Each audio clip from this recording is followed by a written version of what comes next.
안녕하세요. 정치를 쉽게 풉니다. 정치에 쉽게! 펠로시 의전 논란이 이 게시글로 한 방에 정리되고 있습니다. 펠로시는 말레이시아에 도착한 당일 그 대통령과 대통령궁에서 만났습니다. 그리고 싱가포르로 이동해서 싱가포르 총리와 대통령궁에서 만났습니다. 그리고 대만에 갔을 때는 외무부 장관이 직접 공항 영접을 했습니다. 그리고 대만 총통과 회담을 가졌죠. 그런데 우리는 공항 의전은 한 명도 나가지 않았고 매우 불쾌하다는 펠로시의 입장이 나왔습니다. 그리고 펠로시가 묵었던 호텔과 윤석열의 집이 불과 10여 분 거리에 있음에도 불구하고 전화 통화만 했습니다. 그리고 펠로시는 일본으로 갔는데 그 공항에는 외무성 부대신이 나와서 펠로시를 맞이했습니다. 이렇게 모든 나라에서 기분 좋게 대접을 받았던 펠로시는 한국에서만 매우 불쾌한 대접을 받았습니다. 그럼에도 불구하고 펠로시는 김진표 국회의장을 만나서 이런 발언을 했습니다. 많은 어려움에도 불구하고 일본계 미국인 혼다 의원의 발의로 위안부 관련 결의안을 미 의회에서 통과시킨 일을 자랑스럽게 생각한다. 자, 이것은 일본 방문을 앞두고 했던 발언이나 더 고맙습니다. 이런 와중에 대통령실은 펠로시 푸대접 논란이 일자 이런 입장을 내놨습니다. 국회 손님이니까 국회가 의전하는 게 관례다. 그리고 국힘당에서는 의전에 소홀했던 김진표 국회의장은 펠로시에게 사과라는 희대의 개소리가 나왔습니다. 특히 국익을 위해서 펠로시를 만나지 않았다는 대통령실의 공식 입장이 나오면서 펠로시는 한국을 위해서 위안부 발언까지 했는데 일순간 한국의 국익을 해치는 사람이 되어버린 겁니다. 그래서 블룸버그는 이런 기사를 냈습니다. 한국의 대통령은 펠로시를 휴가를 이유로 모욕했다. 그래서 우려를 가중시키고 있다. 윤석열은 공식적으로 휴가를 방해받지 않기를 원한다고 말했다. 그는 펠로시를 만나지 않은 유일한 지도자였다. 이렇게 적대적인 기사가 미국 주류 언론을 통해서 나왔던 겁니다. 한편 중국 언론은 윤석열이 펠로시를 만나지 않은 것을 매우 반기고 있습니다. 윤석열이 휴가 중 연극 신나게 보고 펠로시는 안 봤다.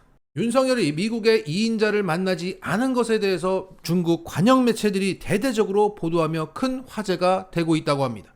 이렇게 중국에서 큰 관심을 보였던 것은 펠로시는 말레이시아부터 대만을 거쳐서 한국, 일본까지 돌면서 시진핑까지 저격하면서 중국을 자극했던 인물이기 때문입니다. 그런 사람을 한국 대통령이 휴가를 핑계로 만나지 않고 홀대까지 했다고 하니까 한국 대통령 잘하네, 펠로시 쌤통이야, 이게 된 겁니다. 그렇게 친미 반중 정권임을 내세웠던 윤석열이 이번 펠로시 논란을 거치면서 반미 친중 정권이 되고 있습니다. 자, 얼마 전까지만 해도 탈중국을 외치면서 미국, 일본 뒤에 줄 서겠다는 입장을 분명히 했었는데 이제는 미국 2인자를 모욕하고 중국에게는 칭찬받는 그런 사람이 되고 있습니다. 이런 갈짓자 외교는 양쪽에서 다 털리게 되어 있습니다. 처음부터 균형 외교로 갔으면 문제가 없는데 왔다 갔다 하니까 저게 적군이야 아군이야 양쪽에서 모두 신뢰를 잃고 그 무지와 무능만을 노출시키고 있는 겁니다. 쉽게 말해 만만하게 본다는 거죠. 저거 아무것도 아니야, 이게 된다는 겁니다. 이렇게 윤석열의 무지와 무능이 외신을 타고 전 세계로 뻗어나가고 있습니다. 국가 브랜드 가치가 떨어지고 있습니다. 자, 이런 가운데 우상호 민주당 비대위원장이 이런 김새는 소리를 했습니다.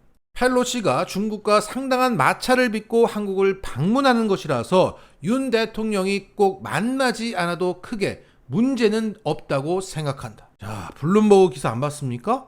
자, 쉽게 말해 아는 척을 한 겁니다. 탈중국을 외치면서 반중 기조로 가고 있는 윤석열이 이번 펠로시와 만나지 않으면서 나름의 균형을 잡고 있는 것이 되면서 긍정적이다, 괜찮다, 이런 말을 했던 겁니다.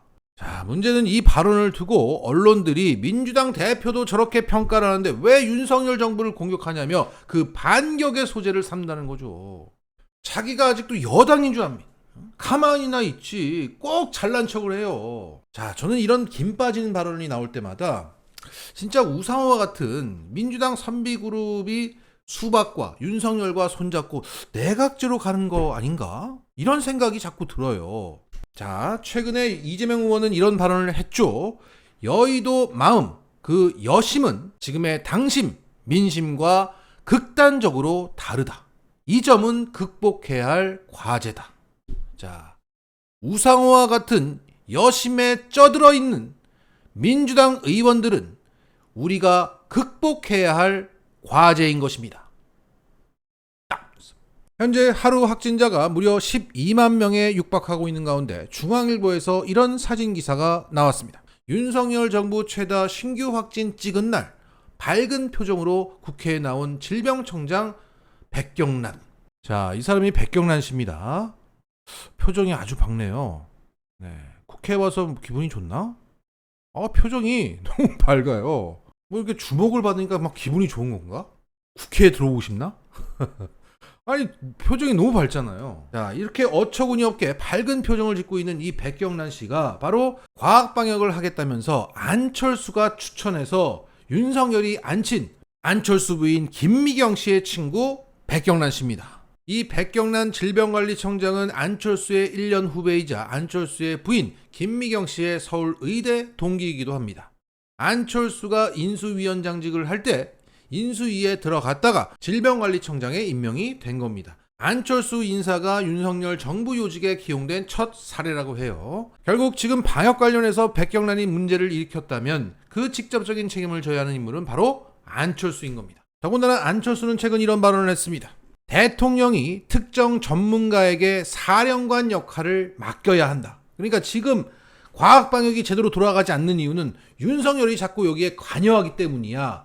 백경란을 놔둬, 이런 얘기를 한 겁니다. 자, 그럼 백경란이 어떻게 하고 있는지 한번 볼까요? 이미 백경란 청장은 국가 도주 방역으로 그 무능을 입증하고 있습니다. 최근 과학 방역에 대한 비판이 거세자 백경란 청장이 내놓은 대책은 바로 이름을 바꾸는 것이었습니다. 과학 방역에서 표적 방역으로 이름을 바꿨습니다. 그래서 왜 표적 방역이냐, 이런 질문에 이렇게 그는 답했습니다. 꼭 필요한 부분에 필요한 만큼의 조치가 이루어지는 표적화된 정밀 방역이란 얘기다. 표적 방역의 가장 중요한 목적인 중증화와 사망률 발생 방지를 위해 어느 그룹이 위험하고 어떤 식으로 변동이 나타나는지 분석해서 거기에 방역 대응을 집중하는 것이다. 자, 이것을 취재한 기자는 이렇게 기사에 적어놨습니다. 하지만 어떤 식으로 방역을 강화하겠다는 것인지 정부는 구체적으로 설명하지 못하고 있다.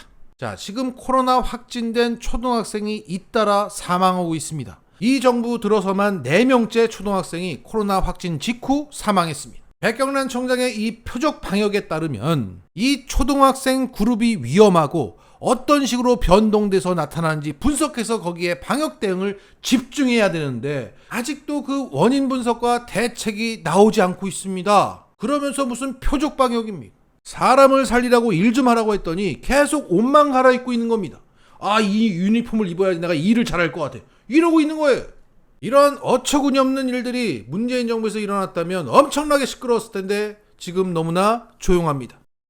자, 그리고 백경란 청장은 4차 백신 접종하라고 그렇게 호소를 하고 있습니다. 그런데 이 사람은 코로나 초기 백신 접종은 정답이 아니라며 외국인 입국 금지를 주장했던 사람입니다.